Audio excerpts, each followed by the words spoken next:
小屈させたままターンすると、フェースが下を向きます。背屈させながらターンすると、フェースは下に向きません。それぞれこの使い方にはメリット、デメリットがあります。どちらが必ずいい、どちらが必ず間違っているというわけではありません。こんにちは、チャーリーです。今回は、インパクトからフォローにかけて、フェースはどう使うのか。まず結論から言うと、体が開いて、ハンドファーストのこの位置に来て、球を打ち抜く瞬間は、グリップエンドの位置はほとんど動きません。この時に、手首の使い方、腕の使い方、これは様々あります。まずは大前提として、体の回転でグリップエンドが構えた位置よりも左側に、胸が開いて、そして打ち抜く瞬間は、ストップする。これをまず理解していただくことが大切だと思います。まずこの感覚を理解していただくための練習として、構えたらハンドファーストの形を作ります。そして、このグリップエンドの位置を覚えておきます。お尻が後ろに引けて、腰が開いて、肩が開いて、そして顔が若干ボールに近づく。この時の位置を覚えておいて、ここにグリップエンドが来たら、ストップさせてヘッドを走らせます。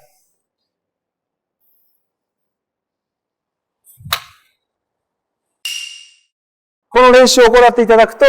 インパクトの瞬間だけにスピードを出せばいいという感覚も分かってきます。そもそも、このハンドファーストの正しいインパクトの位置にグリップエンドを持ってくることが難しいといえば難しいので、感覚としてはヘッドを走らせないで、こういう素振りをしている選手見たことあると思います。しかし、実際に打つときは、フルスイングで固めたまま打つということはあり得ません。正しいハンドファーストのグリップエンドの位置、この位置まで来たらグリップエンドは停止してヘッドを走らせる。この意識はとても大切です。そしてこのヘッドを走らせるときですが、やり方が様々あります。これは自分のやりやすい、やりにくい、それによっても違ってきます。そして打ちたい球筋や持っているクラブでも違ってくると思います。そのやり方というのは、左手を小屈させたままターンする。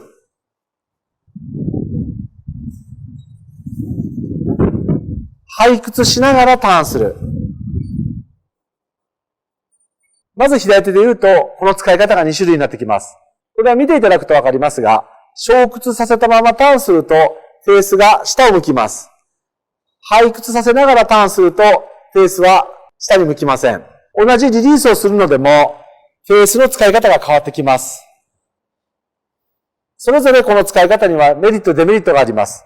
どちらが必ずいい、どちらが必ず間違っているというわけではありません。左手を小屈させたまま、ヘッドを走らせると、ロフトが立ったまま、フェースの開閉が大きくなります。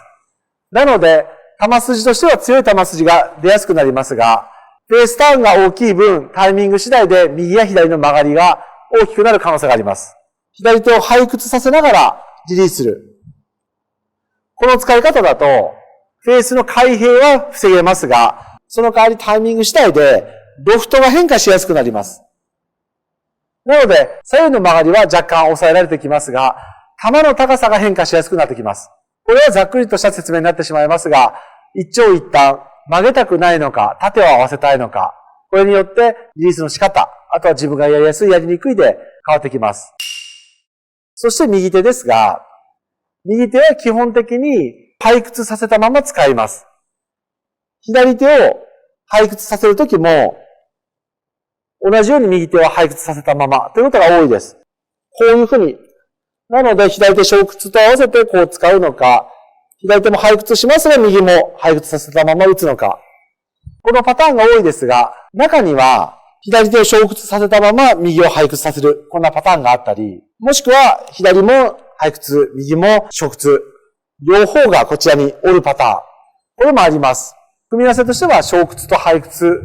左右それぞれなので、これはどのように使えばいいのか、いろいろ試していただいて、何が起こるのか確認してもらえばいいと思いますが、どちらにせよ自分が振りやすく、そして狙った球が出る、インパクトの位置までグリップエンドが来たら、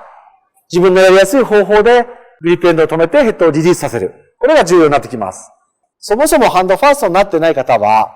ダウンスイングの最中にヘッドがほどけてきて、そして胸が開く前にクラブをリリースしてしまっています。このリリースポイントを遅らせるために、様々な練習方法、考え方、この YouTube チャンネルでも何十種類と説明してきたと思います。自分に合ったやり方があると思うので、いろいろ見返していただいて、体が開いて、そしてフェースが閉じて、球を打つ体勢まで持ち込んできて、この後はグリップエンドが停止して、